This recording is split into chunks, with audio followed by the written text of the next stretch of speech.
Hello दोस्तों, कैसे हैं आप लोग। मैं मोहम्मद मुबशिर और मेरे साथ हैं हमारे प्रिय मित्र। मैं मुल्की राज सैनी।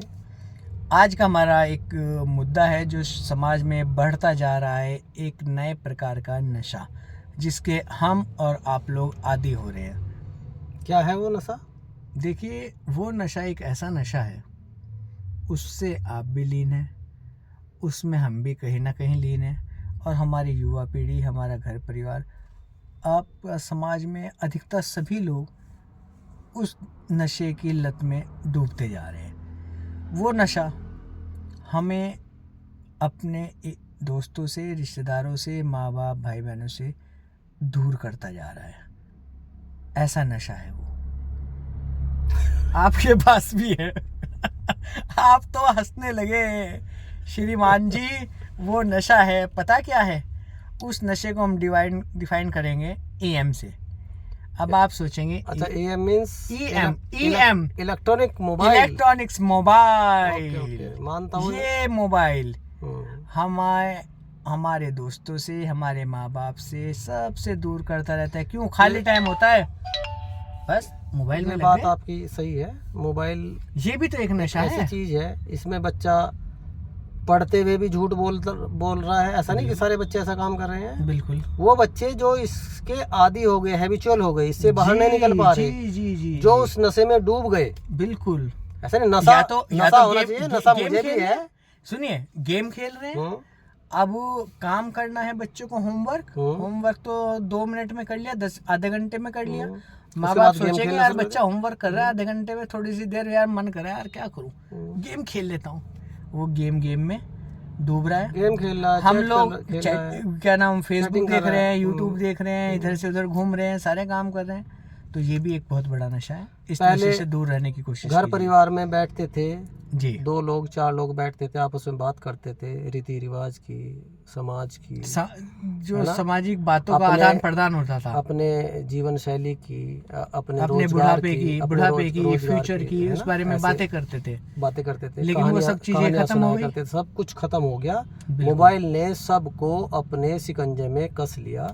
पहले गेम खेलने के लिए हम पड़ोस के खेत में, पड़ोस के गार्डन में, फील्ड में जाते थे, वहाँ बच्चे आपस में खेल कूदते थे, शरीर तंदुरुस्त रहता था। बिल्कुल। आजकल कहाँ शरीर तंदुरुस्त है? आजकल तो मैगी बॉडी, चाउमीन बॉडी हो रही है, नूडल्स बॉडी हो रही है। आपने शायद एक चीज वाच की होगी, आपने कभी ट्रेन में सफर किया होगा, तो हर किसी के हाथ में मोबाइल है जी, और वो अपनी दुनिया में लीन है, किसी से कोई बात नहीं, कोई कुछ नहीं। जब हम कभी पुराने जमाने की बात करें, आज से 50 साल पहले, हम भी अगर ट्रेन में चलते थे तो आप आपस में एक दूसरे से बात करते, तुम कहाँ के हो, क्या हो, तो वहाँ से हमारे समाज के आदान प्रदान होता था, बातों का, हमें नॉलेज मिलती थी, समाज में नॉलेज मिलती थी।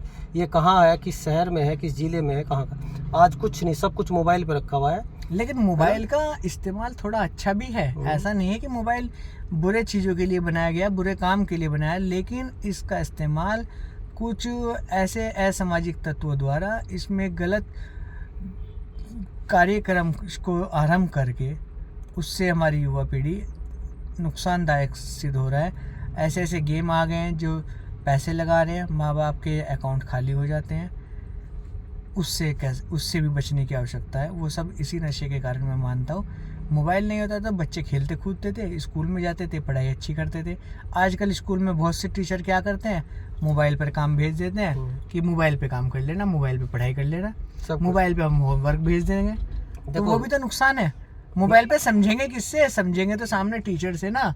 10 मिनट कुछ बात बताई जी, टीचर ने कहा ये सब कुछ मैं तुम्हें होमवर्क भेज दिया है, बच्चा रात में होमवर्क कर रहा है, 10 दिन का काम 1 दिन में भेज दिया, अगले दिन सुबह चेक करना है। और मोटी मोटी फीस ले रहे हैं, तो मोटी मोटी स्कूलों से फीस ली जा रही है। मैं कहूँ कि स्कूल इसके लिए दोषी है, स्कूल के वो टीचर इसके लिए दोषी है जो इतना बर्डन बच्चों पे डालते हैं जी। अब बच्चा क्या करेगा? वो इधर उधर से नकल करेगा, जो भी कुछ करेगा, और उसे रात में जागेगा, जो भी कुछ करेगा वहाँ से दिखाएगा।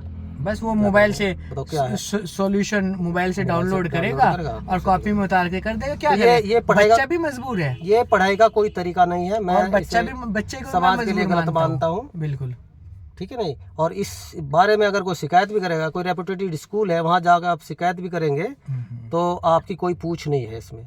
मोटी फीस आपसे ले ली गई, देखिए मैं उनके हिसाब से चलेंगे।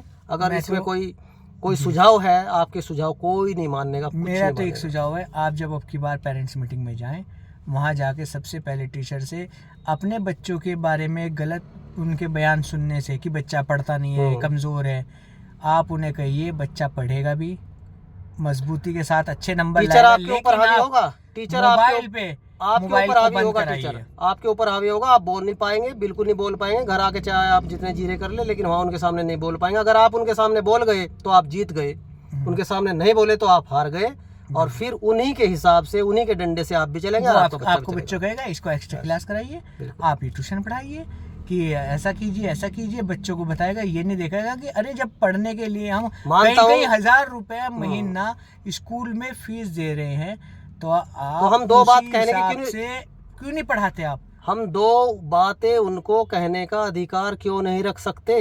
क्या हमारी बातें नहीं सुनी जाएगी? हमारा अधिकार है, हम कह भी देते हैं, लेकिन वो लोग सुन के उसको इग्नोर हमारे ऊपर इग्नोर कर दे कि आपके बच्चे में कमी है, आपका बच्चा पढ़ता नहीं, होमवर्क नहीं लाता, स्कूल टाइम पे नहीं आता, और उधर बातों में घुमा देते हैं। ये नहीं बताते कि मोबाइल हटाओ, मोबाइल से दूर रहो। मुझे एक बात बताइए, एक बच्चे का एडमिशन नर्सरी क्लास में जिस स्कूल में करा दिया गया जी, और 12th क्लास तक उसमें रहा जी, और फिर उस बच्चे के मैथ में भी 5 नंबर आ रहे 100 में से, फिजिक्स में भी 5 नंबर आ रहे। क्यों? बच्चा तो डेली स्कूल जा रहा है, बच्चा डेली स्कूल जा रहा, तो ये माँ बाप का, इसमें माँ बाप का फॉल्ट कहाँ आ गया? माँ बाप का फॉल्ट नहीं, इसमें हमारे स्कूल के टीचर का फॉल्ट है, क्योंकि वो स्कूल का टीचर, मोटी स्कूल के संचालक हमारी फीस तो ले रहे हैं, लेकिन उस बच्चों पर अगर कमजोर बच्चा है तो आप वहाँ ध्यान दीजिए ना। स्कूल में फीस आप ले रहे हैं, पढ़ा आप रहे हैं, स्कूल में सारे काम हो रहे हैं, और उसके बाद में आप बच्चे को, माँ बाप को आप घर पे पढ़ाइए। अरे बच्चा घर पे तो पढ़ेगा, लेकिन प्रॉब्लम तो आप ही दूर करोगे, फीस तो आप ले रहे हो। अगर माँ बाप का पढ़ाई हुई डिग्रियां चलती तो माँ बाप तो घर में बच्चों को खुद लिख के दे देते कि मैंने बच्चों को सारा कुछ पढ़ा दिया। तो उनकी क्या जिम्मेदारी, क्या रेस्पॉन्सिबिलिटी है? सारी रेस्पॉन्सिबिलिटी 80% जिम्मेदारी पढ़ाने की स्कूल के टीचर की है, 20% बच्चे के और उसके माँ बाप की घर आकर उसको स्टडी कराने की है। तो अब की बार पेरेंट्स मीटिंग में मोबाइल पे कहिए कि मोबाइल पे होमवर्क मत भेजिए, डेली अपडेट भेजिए, सिर्फ मोबाइल पे हमारे बच्चे की अटेंडेंस भेजिए कि वो स्कूल में पहुंच गया और ये नहीं पहुंचा।